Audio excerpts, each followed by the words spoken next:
Good morning students. Today I am telling you about the digestive system of human. The digestive system of human start from the mouth and it ends into the anus. ठीक है, mouth से लेकर anus तक का जो area होता है, जो लेंथ होती है एलिमेंट्री कैनाल की, वो अप्रोक्सीमेटली 9 मीटर की होती है। ठीक है, और इसमें क्या क्या पोर्शन आते हैं। माउथ किस में ओपन होता है, माउथ फेरिंग्स में ओपन होता है। ठीक है, फेरिंग्स ईसोफेगस में ओपन होता है, ये ईसोफेगस की स्ट्रक्चर है। ईसोफेगस स्टमक में ओपन होता है। स्टमक ये जो है ये स्टमक है।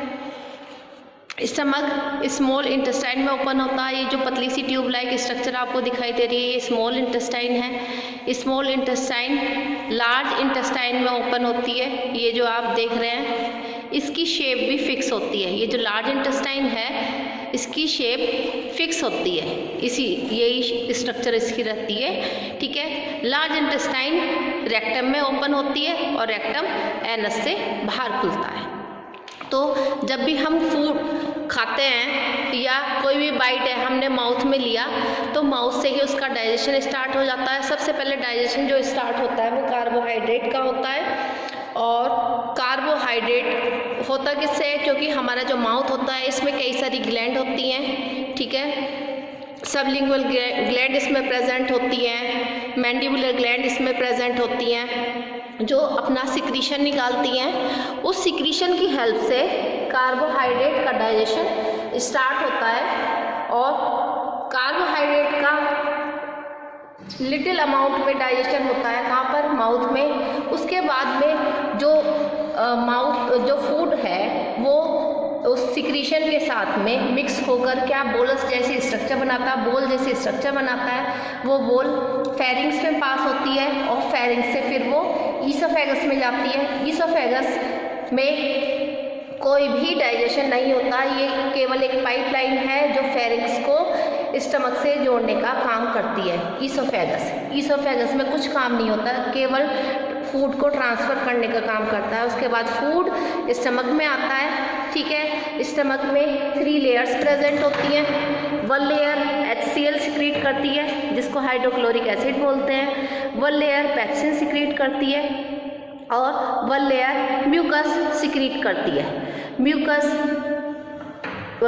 जो हमारी स्टमक में HCl सिक्रीट होता है क्योंकि वो एसिडिक है। ठीक है, जब एसिड हमारे स्टमक में सिक्रीट होगा, हमारे पेट में सिक्रीट होगा तो वो हार्मफुल होगा, यानी कि वो पेट को डैमेज कर सकता है, ख़राब कर सकता है। उससे बचाने के लिए हमारे स्टमक में म्यूकस सिक्रीट होता है। म्यूकस क्या काम करता है, एक मेम्ब्रेन बनाता है, एक स्मूथ, एक चिकनी सी झिल्ली बनाता है पेट के चारों तरफ, जो HCl से बचाने का काम करती है पेट को।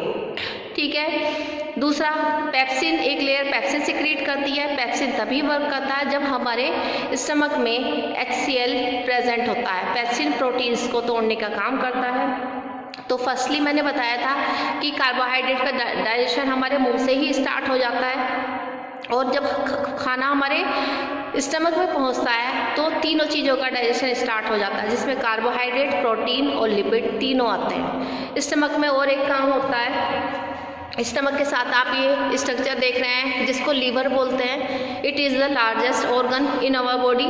ठीक है, इसके साथ में गॉल ब्लैडर लगा हुआ है येलो कलर का। लीवर बाइल जूस सिक्रीट करता है, वो बाइल जूस गॉल ब्लैडर में इकट्ठा रहता है। जब जैसे ही खाना हमारे स्टमक में पहुंचता है ये बाइल गॉल ब्लैडर से ट्यूब के रास्ते स्टमक में पहुंच जाता है और फैट को तोड़ने का काम करता है, फैट को डाइजेस्ट करने का काम करता है। जब अब क्या होता है कि जो हमारा स्टमक है इसमें इनकम्प्लीट डाइजेशन होता है। ठीक है, मीन्स अधूरा पाचन होता है। इनकम्प्लीट डाइजेस्टेड फूड अब स्मॉल इंटेस्टाइन में पास कर दिया जाता है, लेकिन इसको स्मॉल इंटेस्टाइन में पास होने से पहले जहाँ पर स्टमक और स्मॉल इंटेस्टाइन आपस में जुड़े हुए होते हैं वहाँ पर वॉल प्रेजेंट होता है। ठीक है। जब स्टमक का काम पूरा हो जाता है, स्टमक के अंदर फूड का इनकम्प्लीट डाइजेशन हो जाता है, तभी वो वाल्व ओपन होता है और फूड को, इनकम्प्लीट डाइजेस्टेड फूड को स्मॉल इंटेस्टाइन में सेंड कर देता है। स्मॉल इंटेस्टाइन की लेंथ जो होती है वो करीब 6.5 मीटर की होती है। ये हमारी स्मॉल इंटेस्टाइन है, ये 6 से 6.5 मीटर की होती है, ठीक है। सबसे ये लार्जेस्ट पार्ट होता है एलिमेंट्री कैनाल का लेंथ वाइज, ठीक है। फूड हमारा स्मॉल इंटेस्टाइन में पहुंच गया। स्मॉल इंटेस्टाइन में कंप्लीट डाइजेशन होता है फूड का, ठीक है। मीन्स प्रोटीन, कार्बोहाइड्रेट और लिपिड पूरी तरह से डाइजेस्ट हो जाते हैं, क्योंकि इसकी लेंथ भी काफ़ी है, ठीक है। तो यहाँ पर सबका पाचन हो जाता है और पाचन होने के बाद में फूड का एब्जॉर्प्शन होता है। वो कैसे होता है, जो हमारी स्मॉल इंटेस्टाइन है इसके साइड में ब्लड वेसल्स लगी होती हैं, ठीक है। जो ब्लड वेसल्स होती हैं वो इसकी मेम्ब्रेन से, स्मॉल इंटेस्टाइन की मेम्ब्रेन से डाइजेस्टेड फूड को अपने अंदर एब्जॉर्ब कर लेती हैं और फूड, जो डाइजेस्टेड फूड है, जो न्यूट्रिएंट्स हैं, वो हमारे ब्लड में सर्कुलेट हो जाते हैं, ठीक है। अब जो कम्प्लीटली डाइजेस्टेड फूड है वो तो हमारी बॉडी में एब्जॉर्ब हो गया, ब्लड में एब्जॉर्ब हो गया। अब जो अनडाइजेस्टेड फूड है वो लार्ज इंटेस्टाइन में पहुंचता है, ठीक है। लार्ज इंटेस्टाइन में क्या काम होता है, इसमें एक तो वाटर एब्जॉर्प्शन का काम होता है, ठीक है। ये केवल पानी को एब्जॉर्ब करने का काम करती है, डाइजेशन इसमें नहीं होता है।